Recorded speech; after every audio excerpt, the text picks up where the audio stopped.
मित्रों, प्रिय विद्यार्थियों, मैं राजवेंद्र सिंह, अध्यापक गोपाल विद्यालय इंटर कॉलेज प्रयागराज, आपके बीच में कक्षा 9 का यूपी बोर्ड से संबंधित या किसी भी बोर्ड के विद्यार्थी जो भी बातें यहाँ से बताई जाएंगी आप सबके लिए उपयोगी होंगी। मैं वादा करता हूँ कक्षा 9 का संपूर्ण सिलेबस क्लास मेरी आज स्टार्ट हो रही है। कंटिन्यू आपके पास मेरा वीडियो लगातार पहुँचता रहेगा और कक्षा 9 का प्रयास करूँगा संपूर्ण सिलेबस दे सकूँ। ये लॉकडाउन का जो समय हम लोग का बेकार जा रहा है उसका सही सदुपयोग किया जाए, इसी बात को मद्देनजर इस चीज़ को हमने सोचा और वीडियो बनाना शुरू किया। तो विद्यार्थियों, आपका पहला चैप्टर है परिमेय संख्या। यहीं से शुरू करते हैं, परिमेय संख्या।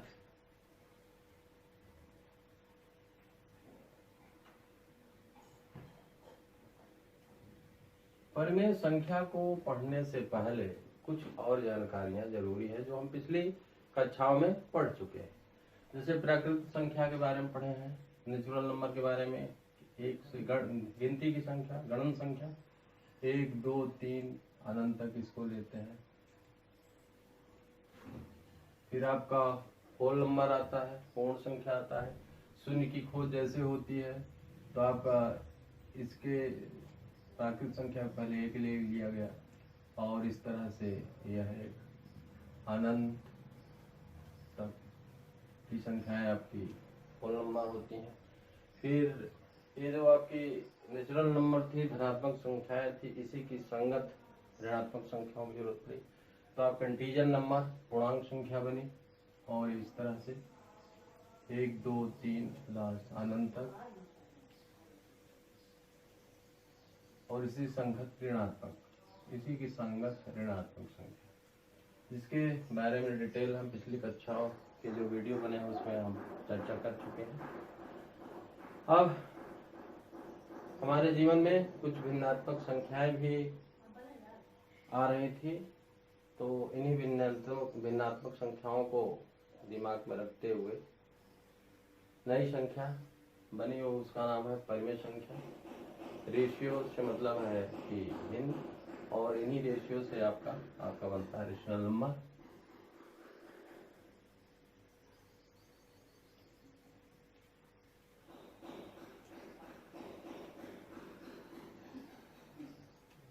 परिमेय संख्या विद्यार्थियों, इसको समझना बहुत जरूरी है। 3 बिंदुओं से हम इसको क्लियर कर देना चाहते हैं कि पहला पॉइंट, 2 पूर्णांक संख्या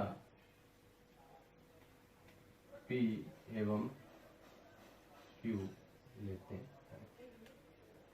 तो विद्यार्थियों, यहाँ P और Q ये आपकी चर संख्या है और चर संख्या का कोई भी मान हम ले सकते हैं, लेकिन लेने कहाँ से है? इस इंटीजर नंबर से, पूर्णांक संख्याओं से इस P और Q का मान धनात्मक भी ले सकते हैं, ऋणात्मक भी ले सकते हैं और शून्य भी ले सकते हैं। इसका मतलब ये। दूसरा, P और Q को भिन्न रूप में लेते हैं।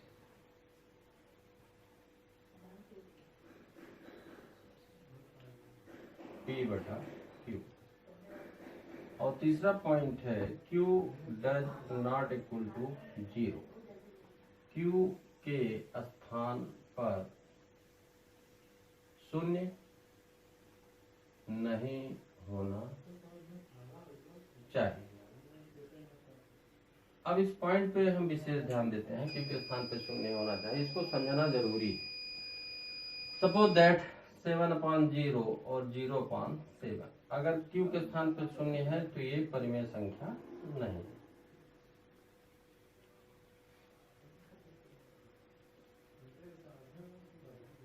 ये परिमेय संख्या है।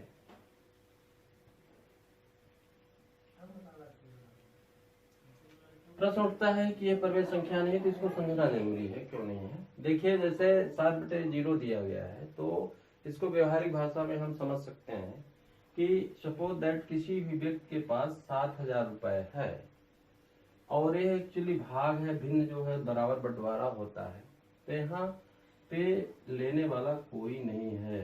मीन्स इस 7 का बंटवारा 7,000 का बंटवारा नहीं हो रहा।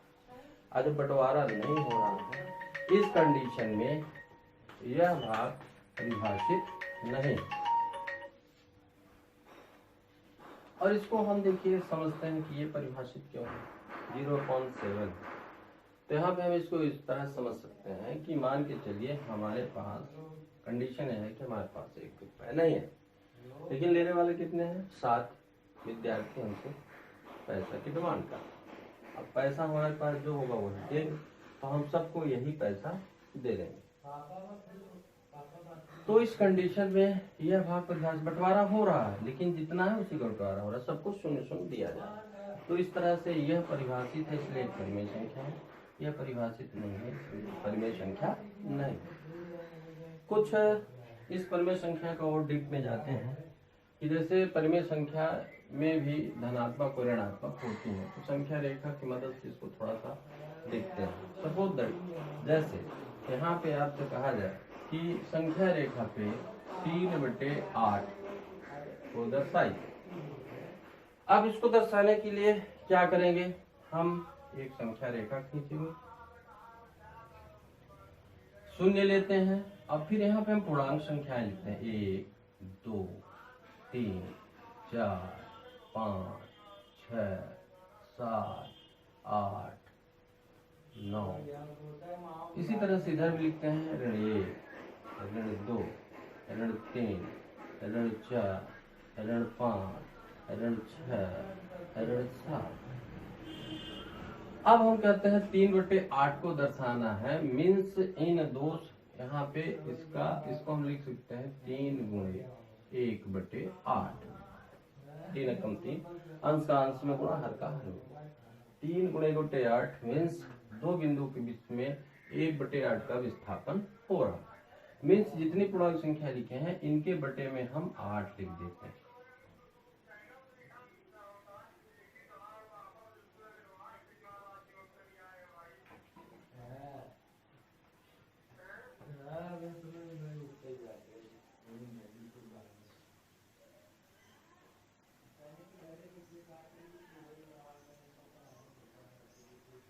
तो अब इसको देखते हैं, इस संख्या रेखा में एक्चुअली क्या है कि दो बिंदुओं के बीच का विस्थापन 1/8 हो रहा है।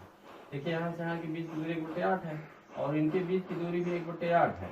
और देखिए 1/8 में ये बीच की दूरी 1/8 है। अगर हम जोड़ते हैं तो हर बराबर है ले लेते हैं, बिल्कुल उत्तम वही संख्या आएगी। और फिर 1/1 बराबर 2/8। देखिए अगली वाली संख्या मिल रही है। इसी तरह 1/8 जोड़ते जाएंगे तब वही संख्या प्राप्त हो जाएगी। इसी तरह से चाहे जिस प्रकार की संख्या प्राप्त हो आपको, इस संख्या रेखा पे आप दर्शा सकते हैं। मान लीजिए मैं आपको दर्शाना है 3/16, तो मीन्स इसको आप लिख सकते 3 गुणे 1/16, मीन्स दो बिंदु के बीच का विस्थापन 1/16 हो रहा है। जैसे आपको लिखना है 8/25, इसको दर्शाना है ऋण 8/25, तो मीन्स इसको आप लिख सकते हैं ऋण 8 गुणे 1/25, मीन्स दो बिंदु के बीच का विस्थापन 1/25 होगा। इस तरह से जिस संख्या के आधार पे आज एक परिमेय संख्या का संख्या रेखा बना के इसको दर्शा सकते हैं। अब इसमें हमने आप प्रश्न किया था 3/8 की, तो शून्य से ही दूरी निश्चित है। शून्य से हम दाहिनी तरफ जाएंगे तो ये धनात्मक दिशा होती है, और शून्य के बाईं ओर आते हैं तो यह आपकी ऋणात्मक दिशा।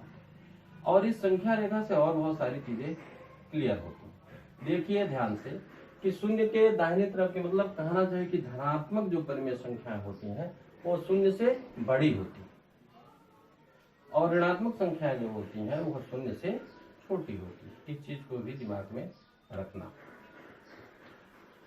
अब इसके बाद हम आगे चलते हैं। आपके कोर्स में समतुल्य परिमेय संख्या भी है, जिसके बारे में थोड़ा सा जानकारी ले लेते हैं।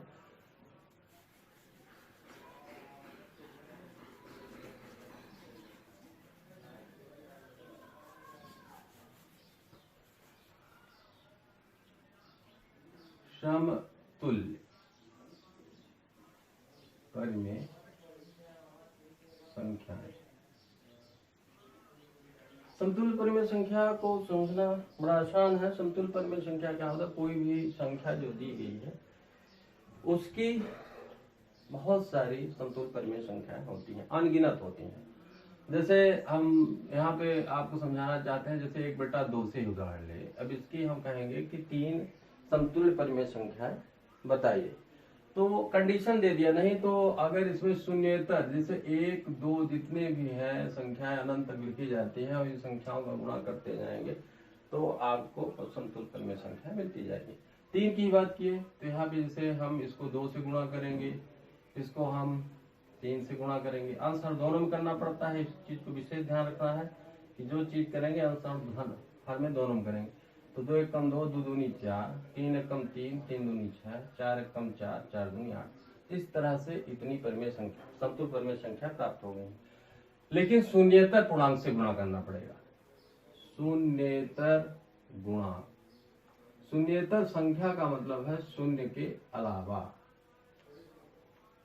अब यहाँ पे जैसे हम इसको समझाना चाहते हैं कि 1/2 है, इसके अंश में भी शून्य से गुणा करेंगे, हर में, तो ये संख्या मिलेगी 0/0। और 0/0 आपका यहाँ पे परिमेय संख्या में क्या है? समतुल्य परिमेय संख्या नहीं होगी, क्योंकि Q के स्थान पे 0 नहीं होना चाहिए। इस कंडीशन में आपकी एक न परिमेय संख्या होगी न समतुल्य परिमेय संख्या होगी। इस बात को भी ध्यान में रखना है। इस तरह से बहुत सारे प्रॉब्लम आपके जो कोर्स में है समतुल्य परिमेय संख्याओं से संबंधित उसको आप हल कर सकते हैं। और इसी में एक पॉइंट और दिया गया है, उस पर भी डिस्कस करते हैं। 2 परिमेय संख्याओं के बीच अनगिनत परिमेय संख्या होती है। 2 परिमेय संख्याओं के बीच अनगिनत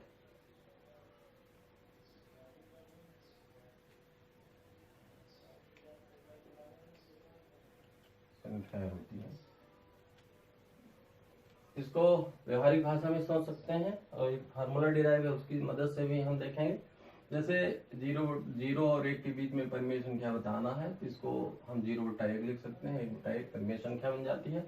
एक चीज जानते हैं कि इसके परिमेय संख्या के अनुसार में किसी भी पूर्णांक से गुणा करेंगे तो इसके मान में कोई परिवर्तन नहीं होगा। तो ये चीज देखते हैं कि 1000 से यहाँ गुणा करिए, 1000 से यहाँ गुणा करिए, इसी तरह से यहाँ भी 1000 से गुणा करिए, यहाँ भी 1000 से गुणा करिए। तो देखते हैं यह 0 का गुणा करेंगे तो इस संख्या में गुणनफल 0 प्राप्त होता है। 1000 एकम 1000, 1000 एकम 1000, इस तरह से संख्या मिली। और इसको हम आगे बढ़ेंगे तो 1/1000 हो जाएगा, 2/1000 हो जाएगा, 3/1000। इसी तरह से इसके बीच में बहुत सारी परिमेय संख्या प्राप्त होती है। मीन्स लगभग 999 परिमेय संख्या प्राप्त हो रही है। इसी तरह से अगर इसमें 1 करोड़ का गुणा करेंगे तो 99,93,999 परिमेय संख्या मिलेंगी। तो एक व्यवहारिक भाषा में आपको समझाने का प्रयास किए और आगे इसको देखिए एक फार्मूला डिराइव करके बताना चाह रहे हैं, किसकी मदद से आप जितनी चाहे निकाल सकते हैं। तो यहाँ पे जैसे ए और बी 2 परिमेय संख्या हम लेते हैं, ये दोनों परिमेय संख्या हमने माना ए भी परिमेय संख्या है। तो इसमें हमने कंडीशन दिया, मान लीजिए ये 5 है और ये 7 है, तो इसको हम 5/1 लिख सकते हैं, इसको 7/1 लिख सकते हैं, परिमेय संख्या ही है। और इस तरह से देख रहे हैं 7 बड़ी है 5 से, तो चिन्ह लगाए, जिधर मुंह आपका खुला है मीन्स वो संख्या बड़ी है। तो यहाँ पे बी बड़ा है ए से, तो इसको आगे बढ़ाते हैं और दोनों पक्षों में ए जोड़ते हैं, पहला कंडीशन लगाते हैं। तो सजाती राशियां हैं, दोनों जोड़ेंगी, अंकीय गुणांक से गुणा होता है 1, 2 ए और a प्लस बी क्रम बदल देते हैं, कोई अंतर नहीं होता है। और इसके गुणांक में इसमें भाग हो जाता है, 2 का भाग इधर होता है। फिर एक कंडीशन फिर अप्लाई करते हैं और दोनों पक्षों में हम b जोड़ देते हैं और यहाँ पे इसको जोड़ते हैं 2b हो जाता है। यहाँ पे a प्लस बी है और b के गुणांक इसके बटे में आता है, तो कंडीशन ये मानती है। This is first equation and this is second equation. समीकरण 1 एवं 2 की सहायता।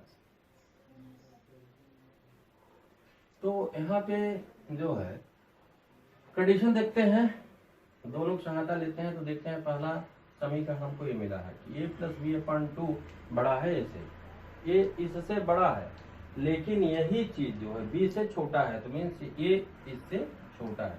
अब a और b के बीच में यह एक फार्मूला आपको मिल रहा है मीन्स इसको आप लिख सकते हैं 1/2 a प्लस बी और 0.2 इंटू ए प्लस बी। और इसकी मदद से आप जितनी भी परिमेय संख्या चाहें आप निकाल सकते हैं। उदाहरण के लिए कुछ 1-2 उदाहरण से हम आपको समझाना चाहते हैं।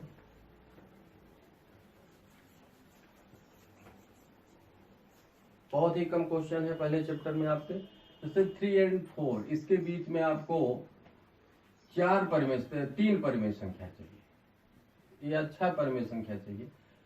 तो इसको आप इसको ए मानेंगे, इसको बी मानेंगे, इसके बीच वाली संख्या आएगी। तो इसको 1/2 ए प्लस बी और यहाँ पे 1/2 ए की वैल्यू हमने 3 लिया, बी की वैल्यू 4 लिया और ये हुआ 1/2 4 3 7 मीन्स 7/2। अब 7/2 यहाँ बीच संख्या। अब इसको आप और इसके बीच में चाहते हैं तो इसको ए मानिए, इसको बी, ये बीच वाली संख्या है। इसी तरह से इसके बीच वाली संख्या जाइए, इसको ए मानिए, इसको बी, तो बीच वाले आएगी। ऐसे दो के बीच में पहले को ए मानिए, बी दूसरे को मानिए और बीच में इस फार्मूले की सहायता से अनगिनत परिमेय संख्या निकाल सकते हैं। और वैकल्पिक व्यवस्था भी है, अगर 3 और 4 के बीच में आपको बहुत सारी परिमेय संख्या चाहिए तो एक चीज अच्छा परिमेय संख्या चाहिए, तो 6 + 1 = 7 होता है। और 3 को आप लिखेंगे, 3 की वैल्यू कैसे आएगी, 7 से भाग देंगे, 7 × 3 = 21 मीन्स 21 यहाँ होगा, तब यहाँ 3 आएगा, 7 × 3 और 4 को अगर आप लिखेंगे 4 किसके बराबर है, तो इसके हर तो 7 ही रहेगा, लेकिन 7 चौक 28 क्रॉस मल्टीप्लिकेशन करते हैं, इस तरह की परिमेय संख्या मिलती है। अब दोनों का हर सेम हो गया तो डायरेक्ट इसके बीच में इस विधि से भी निकाल सकते हैं। 21/7 मीन्स 22/7, 23/7, 24/7, 25/7, 26/7, 27/7। तो देख रहे हैं 1 2 3 4 5 6, इसकी मदद से वैकल्पिक विधि द्वारा भी इसको हम ज्ञात कर सकते हैं। कुछ और बताना चाहते हैं, जैसे 3/5 और 4/5 के बीच में आपको चाहिए परिमेय संख्या, तो इसमें वो बताए हैं कि पूर्णांक से गुणा करते हैं तो इसके मान में कोई अंतर नहीं आता। 10 से गुणा इसमें करिए, 10 से गुणा इसमें करिए, इसमें करिए, इसमें करिए, और इस तरह से ये 30/50 मिलता है और ये मिलता है 40/50। और इसके बीच में चाहे जितनी परसेंट देख रहे हैं 31/50, 32/50, इस तरह से कई 8-10 परिमेय संख्या आपको यहाँ से मिल रही है, 9 परिमेय संख्या करीब। तो बहुत सारे इसको तो मोस्टली इस ही फार्मूले से आप निकाल सकते हैं। बाकी वैकल्पिक विधि का भी आप अपने जीवन प्रयोग कर सकते हैं। इस तरह से पहला चैप्टर जो है आपका समाप्त होता है। इसी से रिलेटेड 1-2 क्वेश्चन और होंगे जिसको आप आसानी से हल कर सकते हैं। फिर नेक्स्ट पुनः मुलाकात होगी और हमारी वीडियो आप तक पहुंचती रहे, तब तक हम आपसे निवेदन करते हैं कि इसको ज्यादा सब्सक्राइब करिए और लाइक करिए, जिससे हमारी वीडियो आपके पास कंटिन्यू पहुंचती रहे। थैंक यू, नमस्कार।